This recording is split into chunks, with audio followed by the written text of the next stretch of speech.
Hello, I'm Vikki Cooper from the GRCC English Department. I'm an associate professor here, and I have the honor of interviewing Dr. Consuela Ward.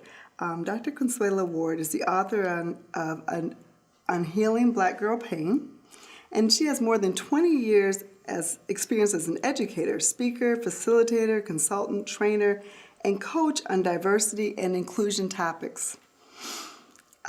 Dr. Consuela Ward, Yes, welcome. Thank you so much. Yeah, I'm Glad so to happy. be here. Yeah, I'm happy to have you here. I have to start off with your poem. And you started your book off with the poem, and I was hoping you could read the poem. Do you mind Sure, reading it? Sure. absolutely. Okay, so here you go. And then I have a question. Okay. So it's so funny you asking me to read it. I am going to explain the poem tonight. Okay, all And right. I'll be glad to explain parts Okay. of it here as well. But it's called The Cut That Won't Heal. I got a cut that won't heal.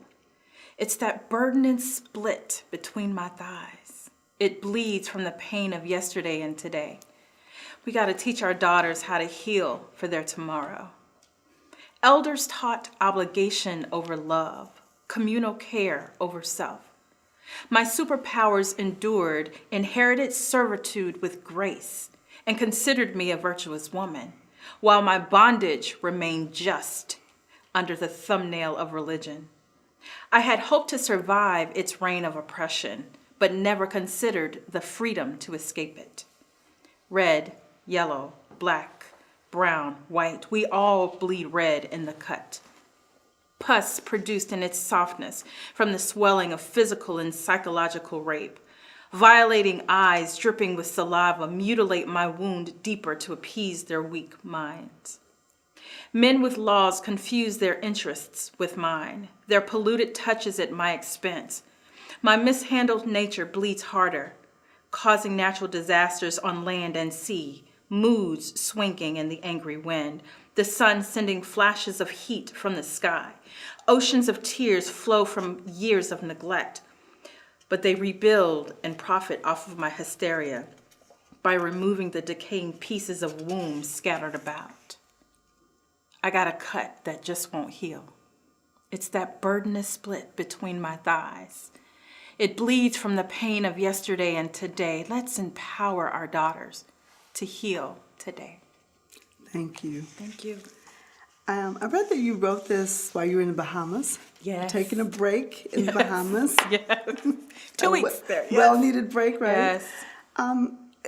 This poem, can you explain what's the significance that it has for our daughters, for our girls, and for our Black women?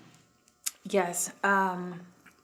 So when I talk about that burden, right, it won't go away. So we have to learn how to embrace it and use it to empower ourselves. I think in my recollection, I realize how when we are living in a culture that's centered on the pleasure of men at our expense, Yes. that compromises who we are and what our purposes are, right? And I want us to be able to recognize it because we've been conditioned to believe that it's natural and okay. Yes. And I serve to challenge that. You know, my mother may have taught me how to be obligated to men and to the things that serve men, including religion. But she could only teach me what she knew. And when you know better, hopefully you do better. That's right. And so I want to be able to do better for the young women that come behind me. Good. Thank you. You're welcome. I have one more question in regards to this poem, and it reminded me of how Alice Walker distinguishes womanist from a feminist. Okay. You know, have you heard the quote where she says, a womanist is to a feminist as purple is to lavender. But I was thinking about the cut that won't heal. Can you explain, and when you said, I should say this, elders taught obligation over love, communal care over self. Do you think that Black women are taught to sacrifice ourselves Absolutely. in order to save the Black community? Absolutely. And while I am a huge proponent of community, I'm a huge proponent of all of us being interdependent Yes. versus independent. Independent. You know, some of us walk around saying, hey, I'm an independent Black woman, I'm strong. Well, I don't wear that badge of glory. Not because I'm not strong, but because what you hear without words is giving people permission to praise you for being able to handle the struggle and ignore the actual struggle. My book actually comes from a womanist perspective. Right. Yeah, and I hope that it's clear. I wanted to make sure that it's clear. As far as us being super women, I think I mentioned that as well, talking about our Yes. superpowers. Oh, yes. You know, I am talented, you know. Yes. However, I still feel.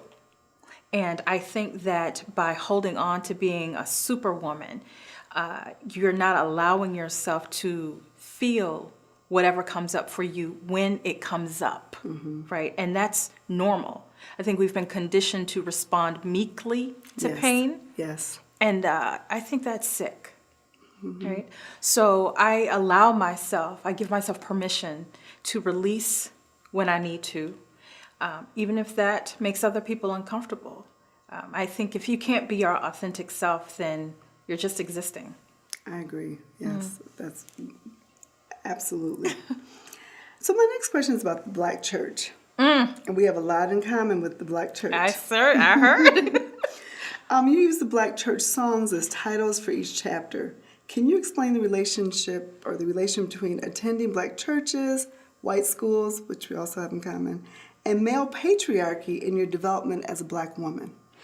So I don't know if you noticed, but not only are there chapters named after Black songs, if you read each song in order in the table of contents, it tells a story. It does tell a story. It tells a story, and that was very intentional. But what I learned about myself as I was reading this and looking at patriarchy and white supremacy and how all that played a part, it was all education. Yes. You know, and during those years, I only knew to survive it, right? And many of us never get past only surviving whatever that is. And I don't think it's natural for you to be in survival mode all the time. At some point, you have to begin living. I was fortunate enough to attend a school that saved my life. I don't know if you read this part, but the only reason I went to college is to get away from my crazy mama. Yes, I remember. That was it. In a small town. In a small town, right? Went to this school because I had no place else to go, and fell in love with education. It saved my life, you know? And so I'm appreciative of that. But along that journey, there were golden nitbits along the way to help shape who I was, right? Some of them felt really good, even in the Black church. So when I went away to college, because church was so forced on me as a kid that ingrained, right? And that I refused to go to church for most of my college years on purpose, but I couldn't get away from it because you're you do what you're conditioned to be. And so I joined the gospel choir while I was there. And that helped me to cope. One thing I say about the Black church after I reflected was that it both saved us and enslaved us. Yes, I'm so glad you brought that up. Yes. And so it saved me because it helped my sanity in coping. But the larger question is, when everything is okay, then what? And I was bitter for a number of years because the same message that I heard in church hadn't changed. It was, it's going to be okay. It's going to be okay. I wanted to know when. Right? When I die and get to heaven? Nah, I'm not feeling that one. Okay? That's it. I want to talk more about the Black people relying on religion in order to survive, and then also feeling entrapped or enslaved by religion. So what effects do you think it's had on, in particular, Black women? Let me say this. First of all, I was very angry with Christianity when I got to a certain point. I'm no longer there. I appreciate all paths. I think all paths can lead you to the same destiny that you were created for. Yes. I really believe that. But to answer your question about how it impacts women, I think it serves to suppress us, suppress our voices. Even when I read the book, I said that it wasn't that I was trying to paint pants on women, right? Right. Because it's still a pig. Even if you put lipstick on it, it's still a pig. That's right. I wanted to question how it harms us and puts us in a box, because we are not cookie cutter people. We all have individual destinies and taboos. And I wanted to investigate that more. I know that when you study the experience of Black people in this country, notice I didn't say African American history, because that happened here. But there is a history of the Black experience here. Absolutely. What you would find is that for more years than not, the only time men could have titles in society was in the Black church. And so the deacons or the pastor or the Reverend Doctor, right? That meant something in our community, because that's when we could have titles. And so even with women, we could have some, but we can only have so many, right? But again, at some point I got to a space where I wasn't trying to fight for a man-made title. I had way more God power inside of me than could ever be embodied by a man-made title. I wrote a poem recently called He Said, She Said. And it starts off and it says, him. Hello, my queen. I said, I'm not a queen. He said, but let me tell you your worth. I said, oh, I know my worth. I'm a god. Oh, I like that. Yeah, because we have the God power, because we all come from the same source. Absolutely. So it's more of a spirituality than a controlled religious entity. Spirituality is very fluid, right? It can't be boxed. I study and I practice indigenous types of spirituality, and what I learned was that indigenous folks all over the planet ultimately have the same core ideas. And that's what I focus on. And it is spirit. Thank you. You are very welcome. I love that. So I'm going to transition and talk about your childhood. Funners. Well, because I related to this, you mentioned that as a child, a character on television, Claire Huxtable. We all watched The Cosby Show. Yes. And she was one of the few, at that time during the 80s, where we could identify with a Black woman who was successful. Right. Right? And you talked about that you wanted to emulate her, you modeling her life on TV. But you also said that modeling her life on TV would resolve your oppression. But then you realized the promised land becomes unlocked as you journey toward finding and living your purpose. Again, our girls. I know. How do we transfer that to our girls? And not necessarily Claire Huxtable, but just unlocking. So I think the way to do that is to be honest with them. I think what I was concerned about in reflection in my childhood is folks were not honest about what it meant to be a woman. Right. They wanted our generation to do what they couldn't do, not realizing that it couldn't be done. It was made up. And so as I tried to emulate Claire, one day I woke up and I realized she wasn't even real, right? So I'm trying to emulate her purpose rather than have several different women that I could look up to and take bits and pieces of what works for me to help develop my own purpose. real women. Women around you, Real women that you women. read about, Yes. women not a fictionalized character. No, real women. But the women in my community, first of all, my house and my community was its own microcosm Right. in the community because, and this is really important, my mother's from Chicago. Oh, so she was from the Midwest. Yes. That's right. And then you moved to... And we moved to the Florida. South. And that difference in region is very real. Oh, yeah. Oh, my goodness. You have people moving from the North or the Midwest going down to the South. You are ostracized. And so I was raised by a Northern woman in the South. You talk about contesting all kinds of lines. And just in our diction. Absolutely. Because she wasn't having it. Right? Yeah. She corrected my diction and the kids teased me about it. Not realizing that when black kids go to school and they're said to be talking white by other black kids, that's part of that intergenerational trauma that we've never addressed because That's right. during the time where it was illegal for black people to read in our country, not just illegal, but it could get you killed. Right. Yeah, absolutely. There was a time where if you were reading, it was like, oh my gosh, you're trying to be socially mobile. You're out of your space and your place. Know who you are and what's safe for you. In both community, in the white community and the black community. Absolutely. And it resonates to 2017. It does. So I'm going to stay on this issue of these fictionalized characters. And so now we have more women of color on television shows and who have juxtaposed this image of Claire Huxtable into a Cookie Lyon, Olivia Pope, or Mary Jane Paul, Annalise Keating.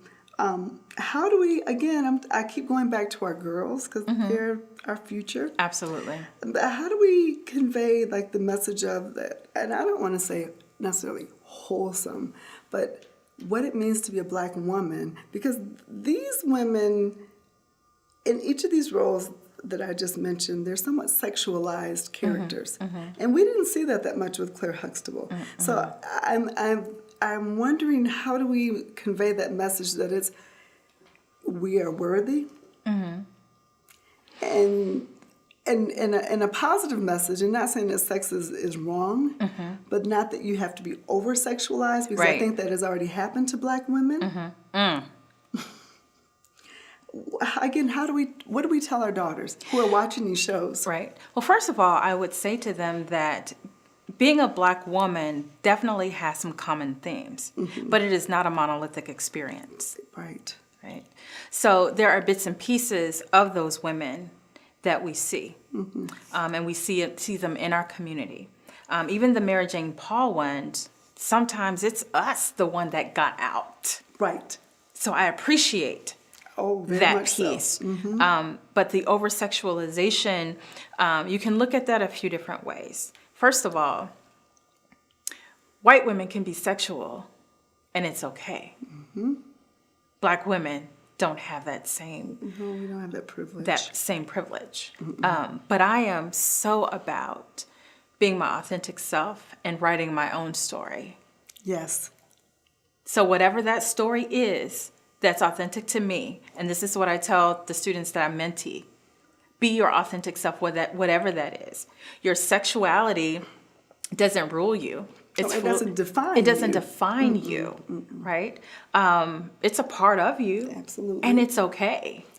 Absolutely, right. I remember, I used to be the director of the Multicultural Student Center at a major university in the South. Yes. And for the longest time, I would come to work in suits that looked like Claire or looked like Mary J. Paulding. Yes.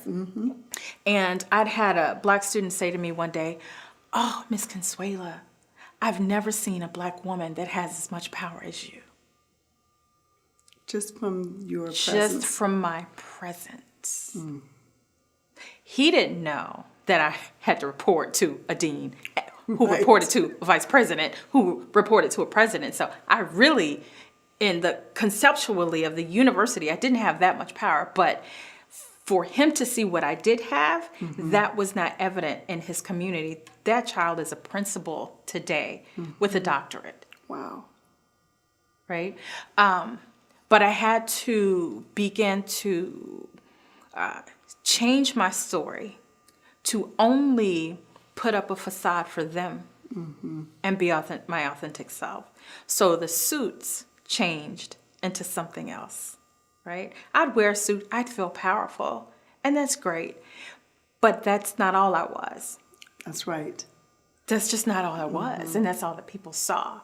They put me in a box, and then I had to resist once I realized that I was in this box, and I helped to create it. Right? So then I dressed a little bit more relaxed and cute. Right? Right, which is fine. Yes, and it was much more comfortable for me, and I was much more real to them. And even in my book, I told them, I'm an adult. Teachers do things that adults do. Right. Right? And all of them are lessons. There are no mistakes. Live. That's why you're here. Experience. What do our mothers tell us? Keep on living. Keep on living. Keep on living. And don't be afraid to experience, but you better hold on to those ancestors. Hold on to those praying grandmothers. I have That's a right. totally different concept of what they meant today about those praying grandmothers.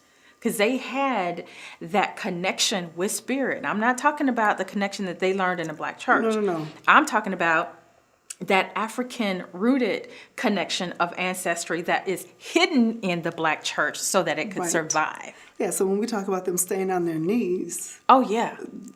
That's real. it is, absolutely. It's calling in I that agree. energy. It is. It's calling in that energy to protect you and to guide you. And especially our grandmothers. Yeah, that reminds me, yes, especially our grandmothers. So I have a couple more questions. Okay. One of my favorite quotes from your book is, reclaiming my body means having the courage to value in spite of doctrine or social norms enough to teach people how to treat me instead of brushing off their excused behavior.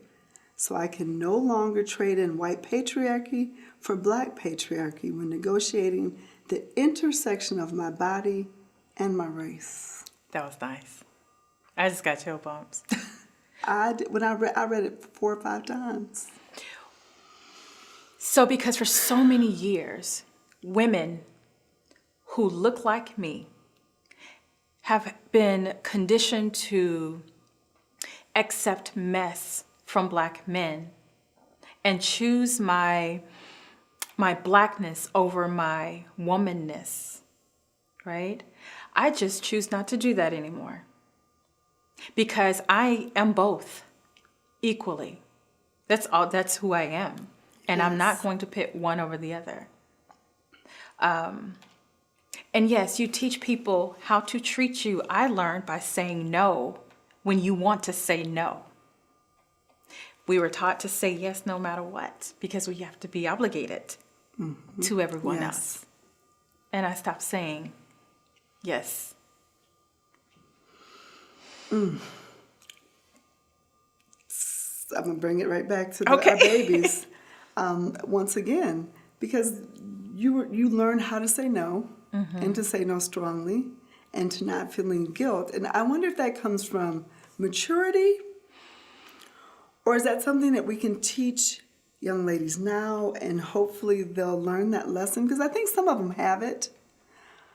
But I watch our young ladies on campus, and I see them searching for something other than what they're here for. Right.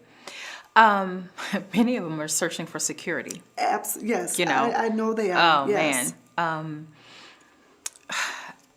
When I started saying no, it got to a point, it was real easy to say no to white people, right? Because I was choosing my blackness. It got much harder to say no to black men, right? Because of that conditioning. Today, call it wisdom, call it experience, but I've been married. I've had my children.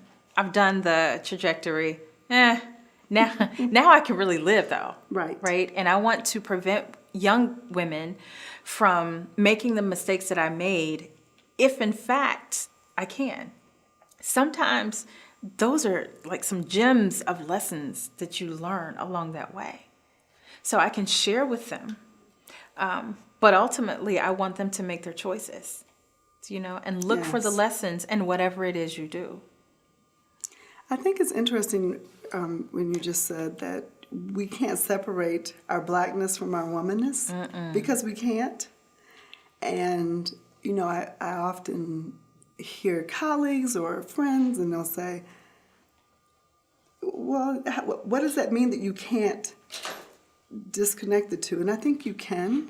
I mean, I don't think you can, I should say. I don't think you can. I think that maybe they can. But Right. I know that when they describe who I am, I'm a black woman. Probably not. Hopefully it would just be a woman, but I'm sure it's probably, she's a black woman.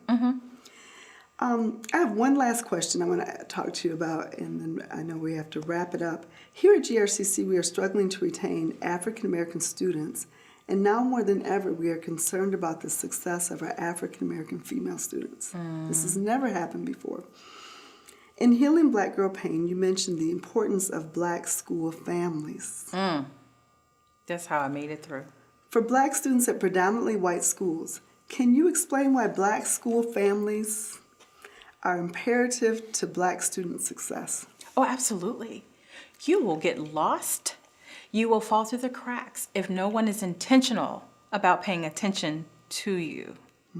That's just the way it is. And so I was fortunate, and I know these were my spirit guides watching me.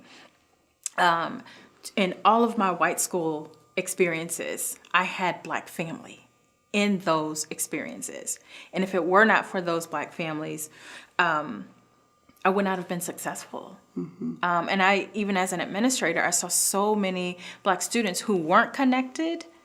They would just trickle off, And I think it is the responsibility of the university, of the institutions, to ensure that there are faculty and staff that are intentional about looking after our students. It starts, leadership starts from top down. But once the university creates a space for it, it's kind of like a build it and they will come. Yes. And we do. And, I had at Georgia Southern, students would hang out in our office all the time. And I had a black student, this I don't know if I put this in the book or not, but this resonated so much with me. He said, coming in this center is the only safe place that I feel on campus. It makes me feel like home. Thank you. You are that's so welcome. true. Thank you so You're much for welcome. doing this interview and talking with us. We appreciate you coming. Thank and you we'll see you this evening. Yes. Thank you so much for talking with me this evening. Yes, thank you for having me. I've enjoyed it. Thank you.